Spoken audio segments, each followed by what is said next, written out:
دو نہیں ایک پاکستان کا جو نعرہ ہے وہ تبھی پورا ہو سکتا ہے جب میرا کے پی کے کا وہ پٹھان یا ہزارے وال پگڑی پہن کے دستار پہن کے داڑھی رکھ کے پانچے ٹخنے سے اوپر کر کے ویسٹ کوٹ پہن کے جب کسی چوک چوراہے سے گزرے گا تو اس کو بھی وہی پروٹوکول دیا جائے گا جتنا ایک پینٹ کوٹ اور ٹائی پہننے والے کو دیا جاتا ہے، تو میں سمجھوں گا پاکستان خود مختار ہو چکا ہے۔ وہی شہید سیالوی جب چھترالی ٹوپی پہن کے پٹھانوں کا حلیہ اختیار کر کے جب چوکی سے گزرتے ہیں تو پوچھا جاتا ہے کہاں سے آئے ہو، کہاں گئے ہو، لیکن وہی شہید سیالوی جب پینٹ کوٹ پہن کے اینکے لگا کے جاتا ہے تو خامخواہ میں سلوٹ بھی مار دیتے ہیں کہ صاحب جا رہے ہیں۔ تو اقبال یہی تو روتے تھے، یورپ کی غلامی پہ رضامند ہوا تو، مجھ کو گلا تجھ سے ہے یورپ سے نہیں ہے۔ جب تک یہ سی وی لے کے آپ لوگوں میں سے جو نوجوان ہیں، بھائی جان مجھے بتاؤ نا، جب تک سی وی لے کے ایم این اے کے پاس نہیں جاتے یا کسی دفتر میں نہیں جاتے کہ جناب میں آپ کا نوکر بننا چاہتا ہوں، میں آپ کے بوٹ پالش کرنا چاہتا ہوں، میں آپ کی نوکری کروں گا، میں آپ کی خدمت کروں گا، میں آپ کی چاپلوسی کروں گا اور میں بہت اچھی چاپلوسی کر سکتا ہوں باقیوں کی نسبت، تب تک کیا وہ آپ کو نوکری پہ رکھے گا؟ نہیں رکھے گا نا۔ تو جب تک خود جا کے بیٹیوں کی دلالی نہیں کرو گے تب تک امریکہ بھی تمہیں اپنا غلام نہیں بنائے گا۔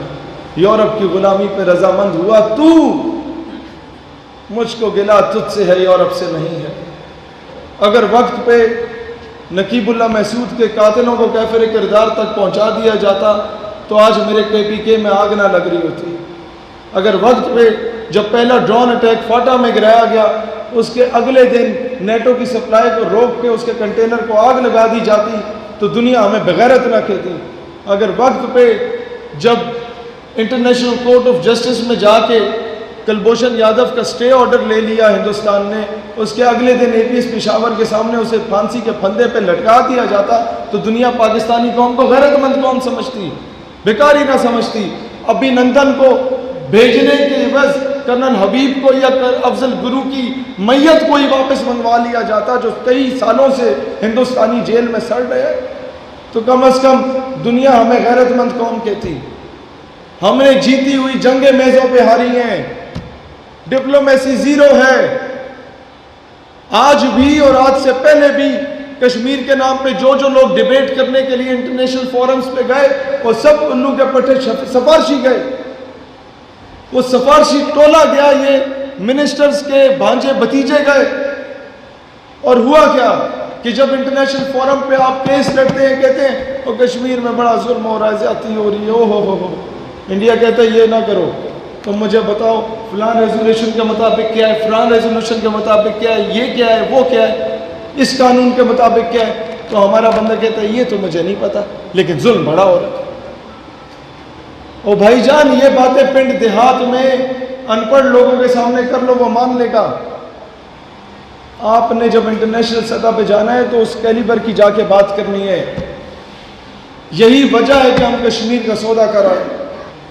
عافیہ صدیقی کی بہن ہمیں کہتی ہے کہ مشرف نے ایک مرتبہ بیچا تھا، خان اور نواز نے بار بار بیچا اس کا نام۔ میں نے کہا وجہ کیا ہے؟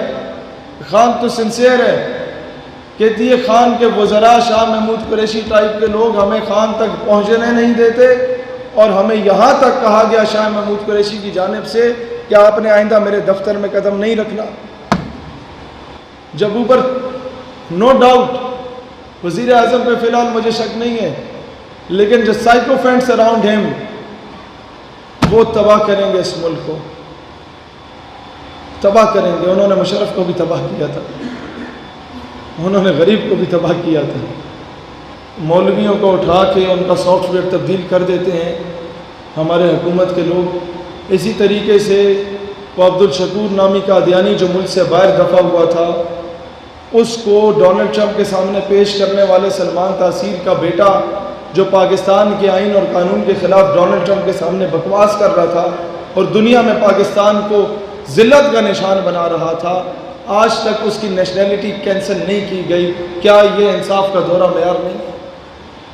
کیا یہ انصاف کا دورہ معیار نہیں ہے کہ ہم ناموس رسالت کے لیے اٹھتے ہیں تو ہر دوسرے دن ہمارے گھر کے باہر جناب کبھی آپ کا ایک ایجنسی کا بندہ کھڑا ہوتا ہے، کبھی دوسری کا کہ ملک کی جو ہے وہ بقا خطرے میں ہے۔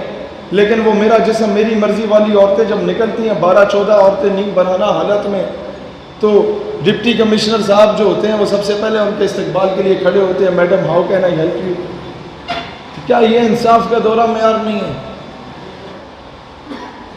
مجھے بتاؤ نا، کب تک یہ آدھا گھنٹہ کھڑے ہونے سے کشمیر آزاد ہوا کبھی؟ مجھے بتاؤ، اگر ہوتا ہے میں 1 گھنٹہ کھڑا ہوتا ہوں تاکہ ساتھ فلسطین بھی واپس لے آؤں، نہیں ہوگا۔ میں کہتا ہوں نہ ہوا، آدھا گھنٹہ بیٹھ کے احتجاج کر لو، کشمیر مل جائے گا۔ نہ ہوا، آدھا گھنٹہ لیٹ کے احتجاج کر لو، کشمیر مل جائے گا۔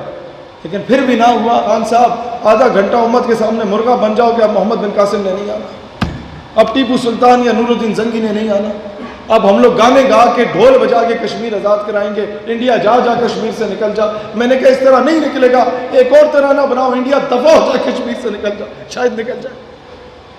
وہ کشمیری مائیں ہم سے پوچھتی ہیں، وہ کب تک ہمارے نام کو بیچو گے؟